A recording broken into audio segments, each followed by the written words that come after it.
Hello प्यारे बच्चों, क्या हाल चाल आप सभी के। डियर स्टूडेंट्स, नवदीप सर की फिजिक्स की क्लास में आप सभी का स्वागत है प्यारे बच्चों।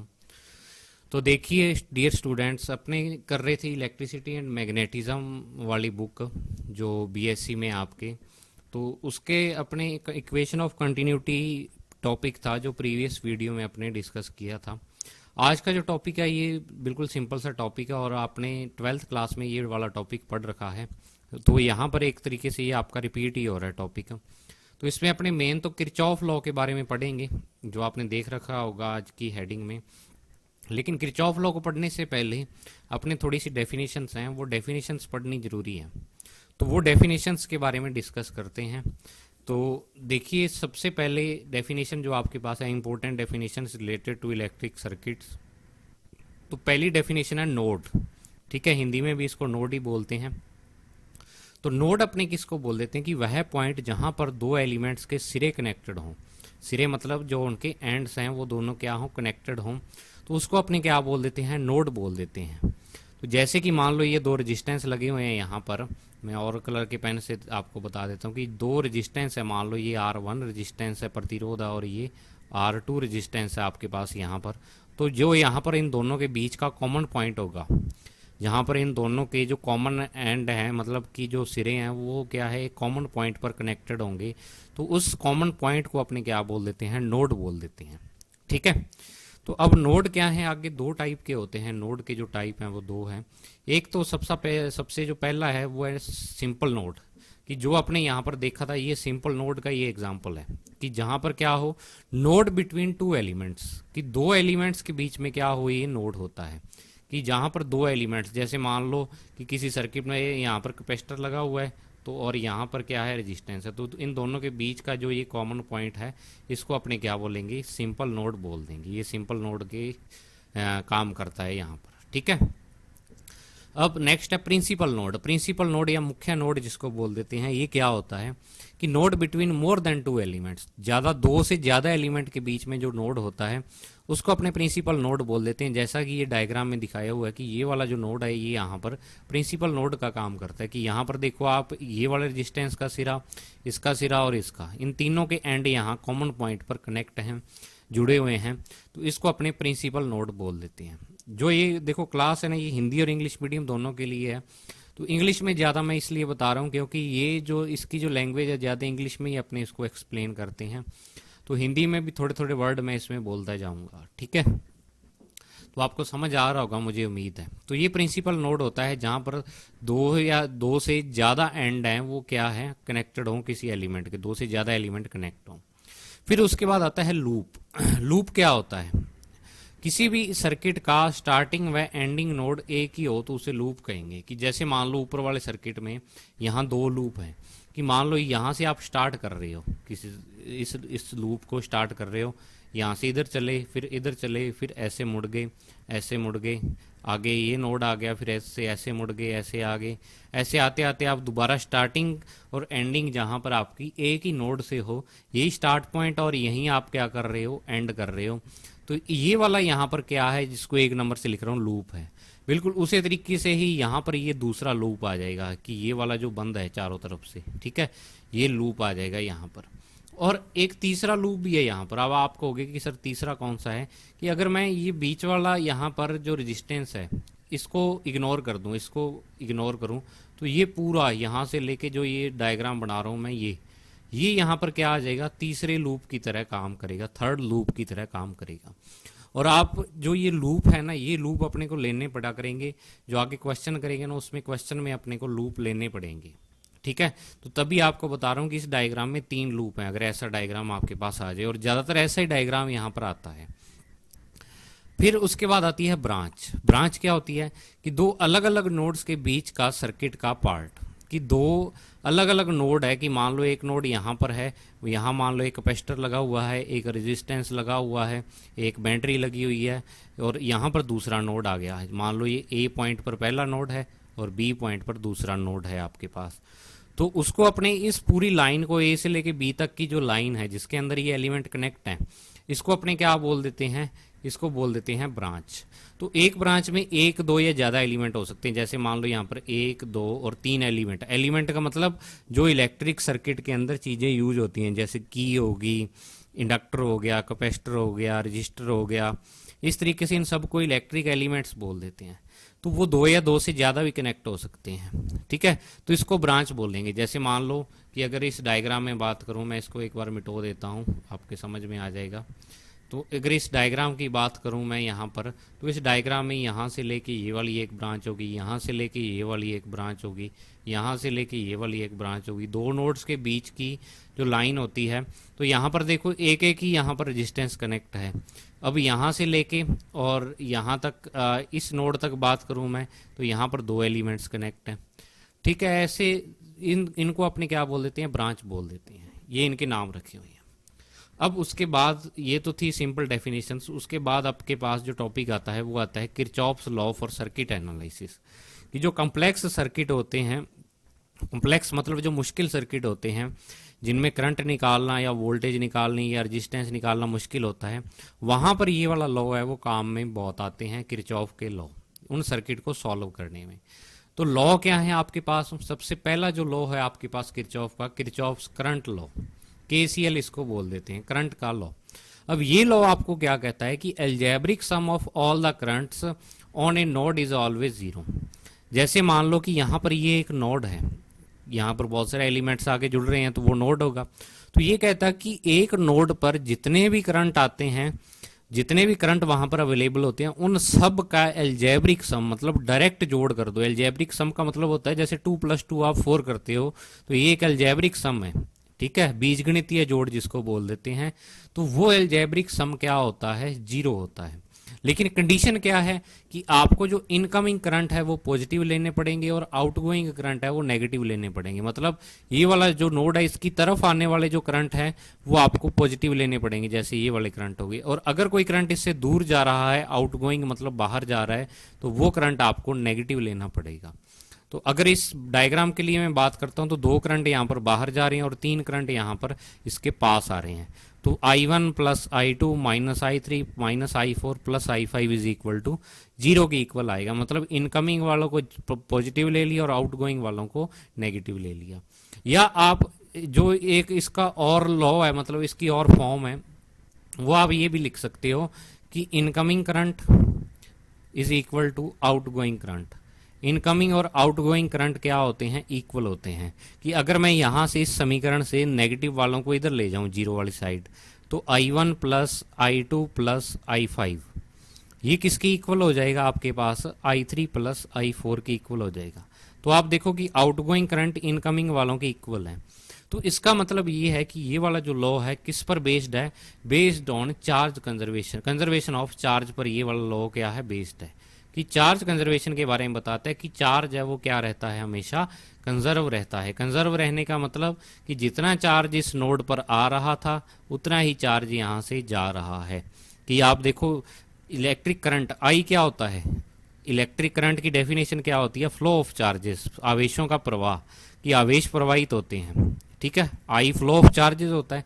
तो मतलब जितना चार्ज यहाँ पर आ रहा है, I1 I2 और I5 चार्ज लेके आ रहे हैं, उतना ही चार्ज यहाँ से बाहर जाएगा जो I3 और I4 लेकर जा रहे हैं।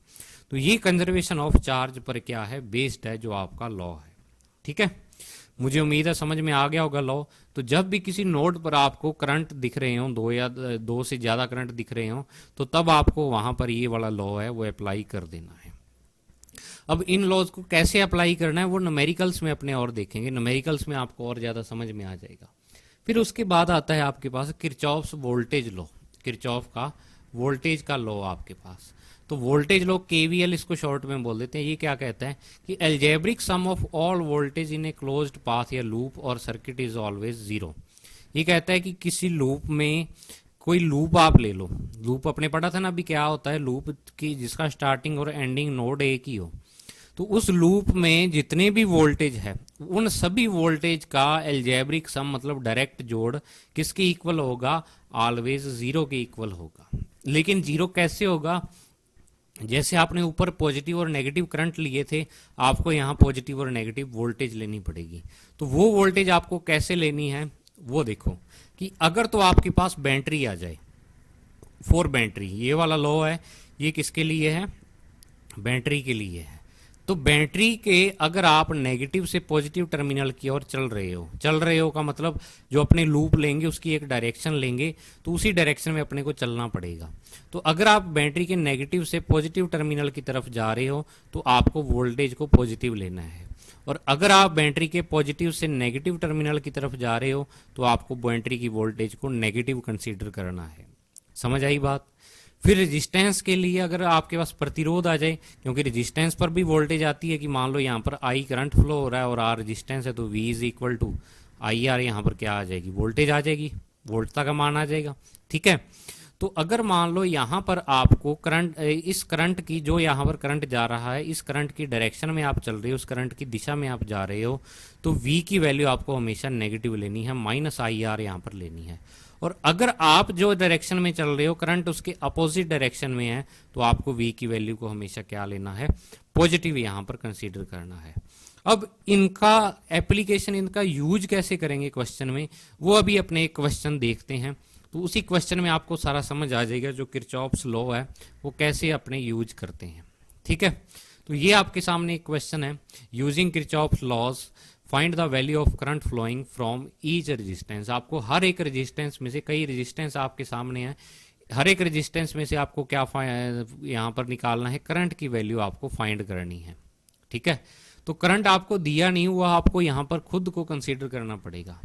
तो कंसीडर कैसे करेंगे, आपको दो बैटरी दिख रही है, तो बैटरी से करंट निकलता है, तो यहाँ बैटरी से आप करंट चला दो। ये मान लो I1 करंट यहाँ से जा रहा है, ऐसे चला गया, और इधर वाली बैटरी से I2 करंट यहाँ पर चल रहा है कि यहाँ से I2 करंट चला, तो इस वाले नोड पर आके दोनों करंट मिल जाएंगे।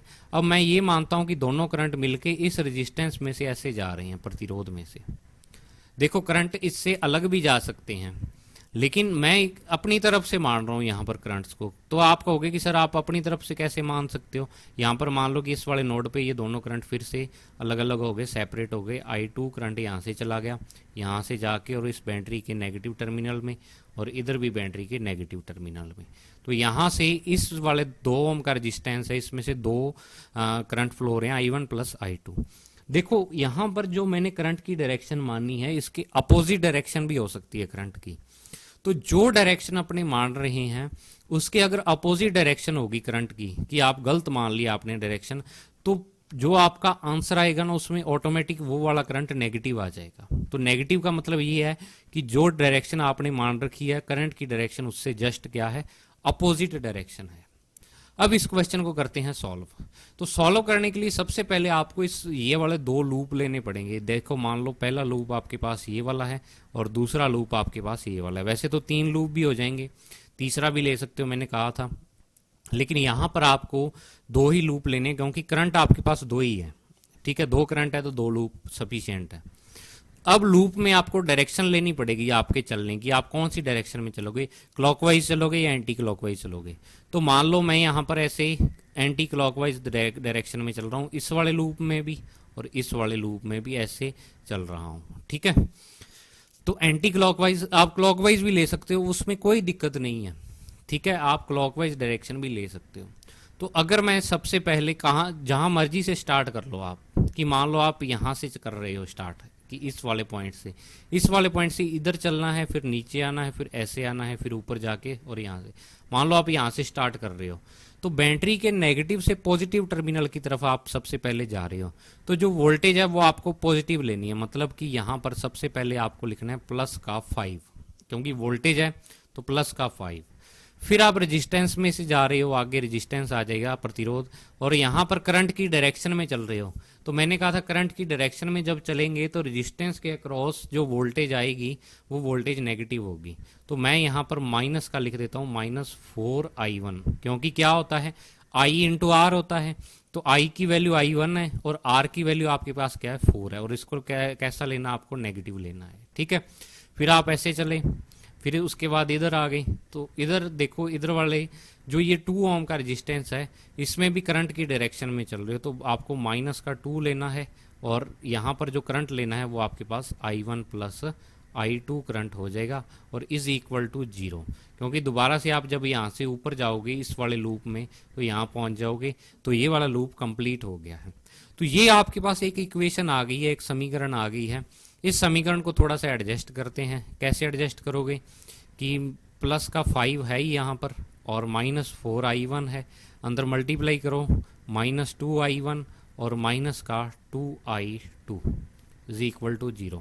ये 5 को इधर ले आओ और 4i1 और 2i1 माइनस का 6i1 आपके पास बन रहा है। -6i1 -2i2 is equal to minus का 5 हो जाएगा। और अगर माइनस कॉमन लेके आप काट देते हो तो 6i1 प्लस 2i2 आपके पास 5 के इक्वल आ जाएगा। और इसको आप इक्वेशन नंबर फर्स्ट दे सकते हो। फर्स्ट इक्वेशन आ गई है, ठीक है। ये फर्स्ट लूप के लिए था, फॉर लूप फर्स्ट। आप लूप फर्स्ट आप यहाँ पर लिख सकते हो।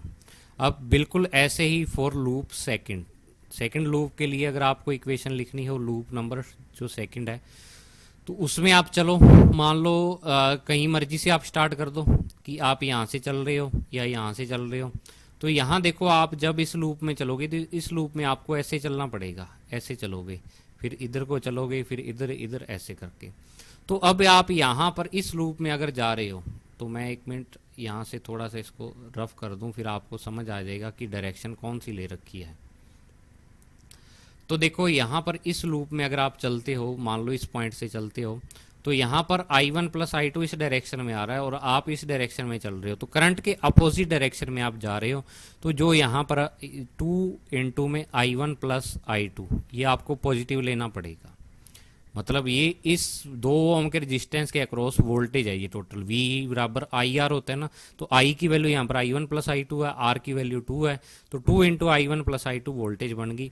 और आप अपोजिट डायरेक्शन में चल रहे हो, ऐसे चल रहे हो, तो इस कारण ये वोल्टेज है वो आपको पॉजिटिव लेनी है। फिर आप ऐसे चले, ऐसे चले। अब आप बैटरी के पॉजिटिव से नेगेटिव टर्मिनल की तरफ जा रहे हो, तो पॉजिटिव से नेगेटिव टर्मिनल की तरफ जाते हैं तो बैटरी के नेगेटिव की तरफ जा रहे हो, तो वोल्टेज आपको बैटरी वाली नेगेटिव लेनी पड़ेगी, -6 वोल्ट लेना पड़ेगा, ठीक है, -6 वोल्ट। फिर आप ऐसे चल रहे हो, तो आप फिर आप करंट की अपोजिट डायरेक्शन में चल रहे हो और यहाँ से जो करंट जा रहा है वो 3 जा रहा है, तो प्लस का क्या हो जाएगा आपके पास 3i2 हो जाएगा यहाँ पर, और इज इक्वल टू क्या आ जाएगा 0 आ जाएगा। अब इसको सॉल्व कर लो, 2i1 प्लस में 2i2 और माइनस में 6 को उधर ले जाओ, प्लस 3i2 यहाँ पर पड़ा ही है, 6 इधर आ गया, इज इक्वल टू 6। तो 2i1 प्लस 2i2 कितना हो गया, सॉरी 2i2 और 3i2 5i2 हो गए, तो 2i1 plus 5i2 is equal to आपके पास क्या आ गया है 6 आ गया है। ये आपके पास आ गई इक्वेशन नंबर सेकंड। अब आपको इक्वेशन फर्स्ट और सेकंड से क्या करनी है, i1 और i2 की वैल्यू को फाइंड करना है। तो अपने यहाँ पर क्या करते हैं कि या तो i1 वालों को सेम कर लो या i2 वालों को। तो देखो i1 वाले सेम हो सकते हैं, ये 6i1 है, ये 2i1 है। तो अब आपको देखो क्या करना है कि जो इक्वेशन फर्स्ट है, फर्स्ट को तो डायरेक्ट यहाँ पर लिख लेना है, ठीक है, कि इक्वेशन फर्स्ट तो आपके पास 6i1 प्लस 2i2 और इज इक्वल टू क्या आ जाएगा 5 आ जाएगा। और जो सेकंड इक्वेशन है इसको 3 से मल्टीप्लाई करके लिख देना है यहाँ पर इसके नीचे। तो 3 से मल्टीप्लाई करके आप लिखोगे तो 6i1 plus 15i2 is equal to आपके पास क्या आ जाएगा, 3 से मल्टीप्लाई किया तो 18 आ गया। अब आपको इन दोनों इक्वेशन को क्या कर देना है, माइनस कर देना है। तो यहाँ माइनस का साइन, यहाँ माइनस का साइन, यहाँ माइनस, तो ये दोनों तो कैंसिल हो गए। -15 में से +2 तो माइनस का 13i2 13i2 आ गया माइनस का। और यहाँ पर -18 में से 5 गया तो माइनस का क्या आ जाएगा आपके पास 13 आ जाएगा। तो i2 की जो वैल्यू आपके पास आ जाएगी वो आपके पास क्या आ जाएगी -13 अपॉन में -13। तो मतलब कि 1 एम्पियर आपके पास क्या आ रही है, i2 की वैल्यू आपके पास आ रही है, ठीक है। अब i2 की वैल्यू को चाहे तो इक्वेशन फर्स्ट में पुट कर दो चाहे सेकंड में। तो i2 की वैल्यू को मैं यहाँ पर फर्स्ट इक्वेशन में पुट कर रहा हूँ, ठीक है।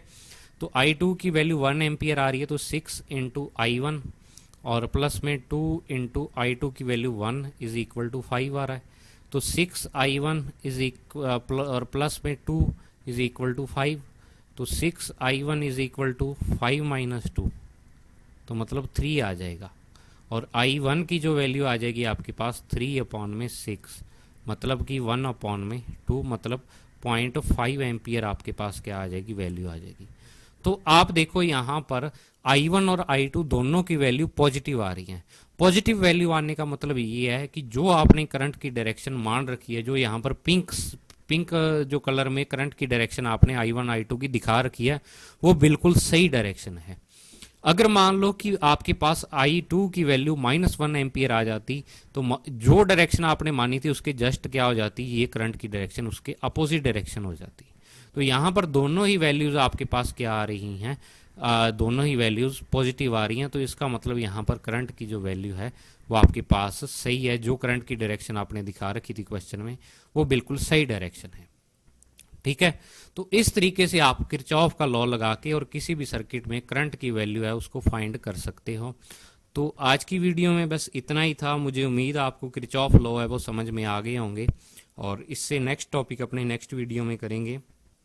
तो वीडियो अच्छी लगे तो आप अपने फ्रेंड्स के साथ इसको जरूर शेयर करना। तो मिलते हैं बच्चों नेक्स्ट वीडियो में एक नए टॉपिक के साथ, एक नई एनर्जी के साथ। तब तक के लिए thank you, have a nice day प्यारे बच्चों।